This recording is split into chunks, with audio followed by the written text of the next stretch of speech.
What's going on, everyone? Jeremy here from the Quartering. I hope you're having a wonderful day. I love video game journalism. It is seriously the best thing ever. I mean, who would have thunk that somebody that shoots exceedingly average videos in their basement, who, isn't exactly the best looking guy out there, could just lay back and dunk on it for, while it will be short lived, a nice little side career. I am so thankful for all of you, and I'm so thankful for the small minded video game coverage people LARPing as journalists. And today we had a new tweet from video game journalism website VG247. I'm of course blocked from them. It's hilarious how small and insignificant my channel really is in the grand scheme of things. I'm currently blocked by Eurogamer, VG247, probably Polygon or Kotaku. I haven't checked. I'm just one dude. And I've never really interacted with these websites. IGN I'm blocked from. It's crazy. Imagine being that fragile. Well, somebody sent me a tweet. And by the way, thank you everyone who is using Archive to send me articles that you want me to read, because more and more of you are sending me archives or web archives of these articles, and it's really great to see. So a tweet came out that a lot of people tagged me in. It said, game developers, it's time to stop listening to the fans. Oh, you know this is rage bait. Okay, we all know this is rage bait. That's why I'm not going to link the article. We're just going to have fun, fair use, providing commentary on it. Let's see what the top comment says. This is going to be that insecure balding guy with a massive chip on his shoulder, isn't it? Kirk, I think. Yes, of course it is. If you remember, Kirk, he is LARPing as a revolutionary, somebody who is publicly endorsed throwing milkshakes at people whom he disagrees with. Yet, of course, this sort of opinion or ideology is widely supported in the dying mainstream games journalism media. This is why we have fun. This is why we dunk on them. YouTube commentators have taken over any clout or relevance that they have. And we'll have it for a little bit, and then somebody else will have it, and that's how the system works. That's why you don't get too big. These companies get so big with bloat that eventually, when people stop paying attention to them, they can't sustain very long. I would predict that most of these smaller media outlets will be folded into larger web conglomerates, and most of the authors and bloggers that you've known for a long time will slowly fade into obscurity and go get jobs doing what they really want to do, writing listicles for BuzzFeed. You can see, I ain't gonna click it to find out. What a shocker. Sad thing is, I bet his hate bait is the only thing that brings him in clicks. Still, what a miserable way to make a living. It's almost as sad as Eurogamer bragging about their hate click traffic, and their tweets have zero engagement, and their offices in England are over a work placement agency in which looks like a post-apocalyptic part of town. As an Englishman, I can confirm that almost all of England, I mean, it's just hilarious.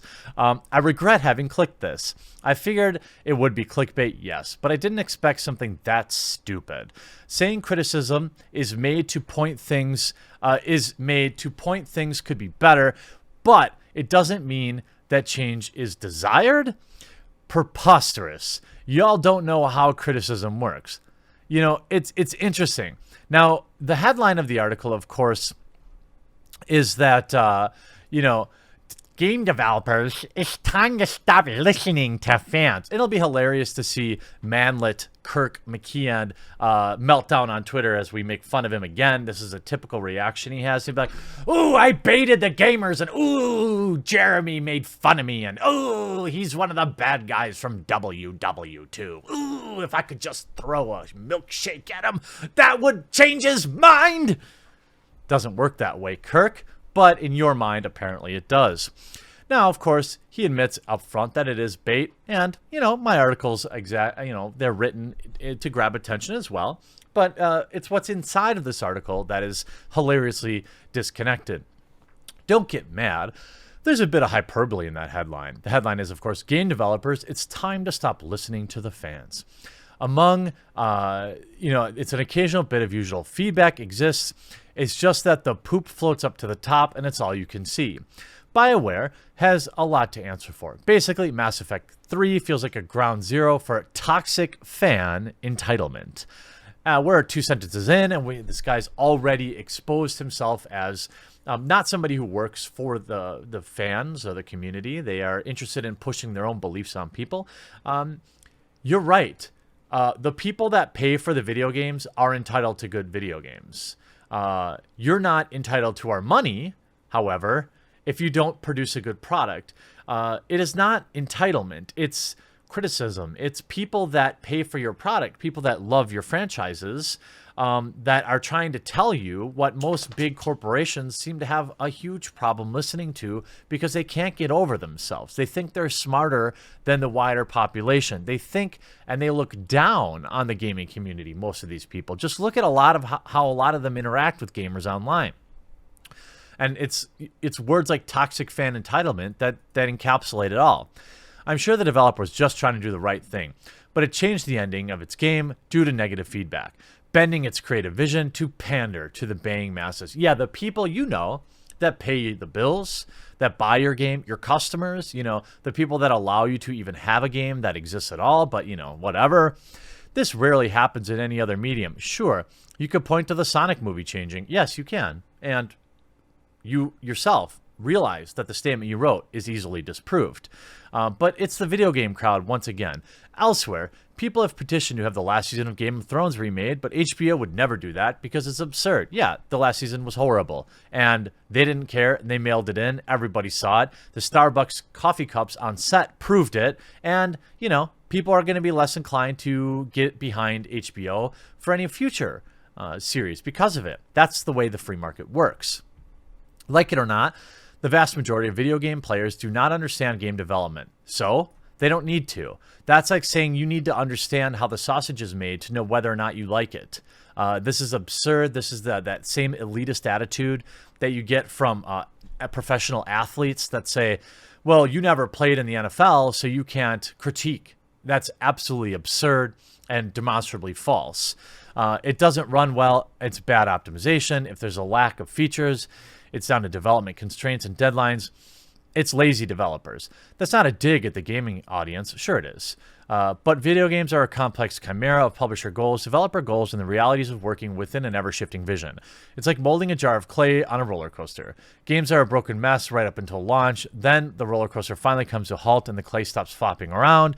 It's like one of those car dealership balloons, and the developers are usually aware of the major issues they launch with. Kirk is right here. I think I would agree with this take. That doesn't mean I support it. I would rather game developers stop the roller coaster and fix their game before releasing it. That is, apparently too much to ask. Things are often cut or changed. Some things don't work. Yes, this is all true. You often see video game fans come to the defense of a game developer if certain story beats in the game are criticized. Criticism is just that, pointing out that something could be better. It's not asking for something to be changed. Well, in some cases it is. I think I'm criticizing video game journalism and I want it to be changed. I want people like Kirk McKeon to go work for Medium.com or one of these other political websites, and I want real people that represent the gaming community to be covering it. You don't have to be a gamer to be a good video games journalist. Absolutely not. But you do have to understand the gaming community, and you do have to understand who you really are ultimately serving. You're serving the gaming community. You don't have to be on their side, but you have to understand who is your target audience. It's a talking point. A hopefully deeper reading of a game that might see it from another angle. Yet when a critic points out an issue with the handling of certain themes, a portion of the audience cries censorship. Yeah, okay. I think that you're glossing over when gamers call things censorship. It's when people like you are literally calling for it. All right. It's when people like you have a problem with, the Dead or Alive series, or people like you have a problem with Tifa. It's all sorts of different variants, but in almost every situation, it's people like you who are calling for censorship, and we, the consumer, call it out. Then they go off and create petitions to get games changed, which rarely work, by the way. Part of the issue here is how the industry feeds into this entitlement. It's not entitlement. You are a customer. you are entitled to a good product, or the company is not entitled to your money. It works both ways. Yes, being a consumer and expecting a good product is normal behavior. It's how capitalism works. It isn't entitlement. We can just go play whatever other games we want, and video game developers are aware of that, which is why they make the changes in the first place. But I wouldn't expect Kirk McKeon, somebody who would waste good money on a milkshake to throw at somebody he disagrees with, to understand basic economics. It's not asking for something to be changed. It's a talking point, blah, blah, blah. Part of the issue feeds into entitlement, whether it's PlayStation saying it's for the players, or Xbox had Phil Spencer saying stuff like, games and gamers together now have the sheer magnitude to be a significant unifying force for the world, whatever that means. Our industry goes out of its way to say the customer is always right. Without the customer, you don't exist. How can you be this flawed in logic? At least acknowledge that. At least acknowledge that the multi-billion-dollar industry exists 100% because people are buying the games, okay? When we buy the games, we get to provide feedback. If we don't like your game, if you want us to buy your next game, you should probably listen to that feedback. It's called good business. Metal Gear Solid 4, the worst game in the series, was a game for the fans. People hated Metal Gear Solid 2 and at launch because it forced you to play as a floppy-haired newcomer Raiden instead of Solid Snake. Metal Gear 4 puts you back in Snake's sneaking boots with the game, but the game was basically an extended bit of fan service. Now, the fallacy here in the statement is that because Metal Gear Solid 4, in your opinion, was the worst game, I'm sure not everyone agrees with that. I'm not a huge player of the franchise, so I'll have to acquiesce to what you in the comment section down below will say, or what Kirk says if he played the game, is that simply because you're saying that simply because it was fan service, that made it bad. That's incorrect. A bad game makes it bad.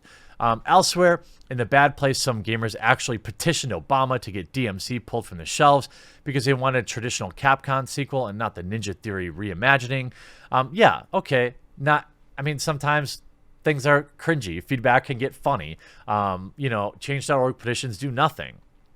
Ultimately, though, they are a loud signal to game developers when their core audience is unhappy. What's wrong with that? A majority of gamers are aggravated that the game changed so much from past predecessors, and the game actually insults the consumers in-game. We as consumers do not, nor do we need this reboot, and we believe it violates our rights to have a choice between the originals and reboots. Again, kind of cringy wording, all right? Don't petition Obama.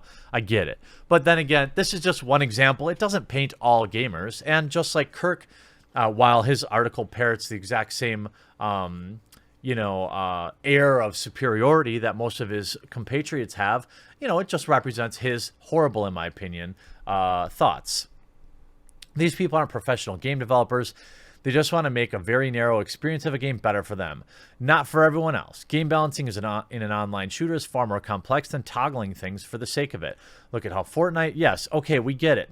Game development is complex. Nobody's saying it's easy. Now, to say just do this, might be coming from a place of ignorance and understanding that it's complex, but that doesn't mean they're wrong. That doesn't mean something doesn't need to get fixed. Or maybe, have it working in the first place. Look at the state of Battlefield 5. I just watched an excellent video. I can't think of who it was. I think it's called, I wish I could think of it. It's excellent. It catalogs how basically Battlefield 5 is worse now than it was at launch. I was one of the first people to laugh at Microsoft's vision of the original Xbox One, digital only, online only, the cloud, what on earth. Sure, the Kinect was a bust, but the rest of it is genuinely forward-thinking. I don't like cloud gaming, by the way. If I had my choice, 100% of the game would still come on the disc. I think this is one of those rare situations where, or one of the situations where the market is not demanding these things, but maybe technology and cost and the market, the other market, not the consumer market, but maybe the wider hardware market, the world marketplace, is demanding these changes. I think if you polled 1 million video game fans, an overwhelming majority of them would prefer the entire game be on the disc and that they get to play without being online only. talked to somebody this morning online about how they're a ship captain and their kids in the Navy and they want to play the new Ubisoft game, but it's online only, even though it's a single player game. So now they don't get to enjoy that. Who's winning there? Who's that for? That's not a customer convenience. Honestly, there's a lot to be said for not having to, download huge patches here and there, or that, it's kind of a virtual certainty now, or having discs be like 10 discs long, or people paying. Sure. But, I was never given a choice there. And if I had the choice, I would be pushing back against this cloud-based stuff, especially in the world we live now with Google and other web-based services being able to cut out their customers from the product they purchased because they say something they didn't like online. The rise of crowdfunded games has only made this community-driven development more prominent. What stretch goals do you want? How should we shape our game to suit you? It's time our industry moved away from the mindset and started thinking about what we're going to replace our horses with. No, I mean, I think that inside this article, there's probably a valid point that you have to let the artist do their thing, right? Death Stranding really isn't the result of fans telling him what to do. Okay, you have to be creative. You can't just only think about your fans.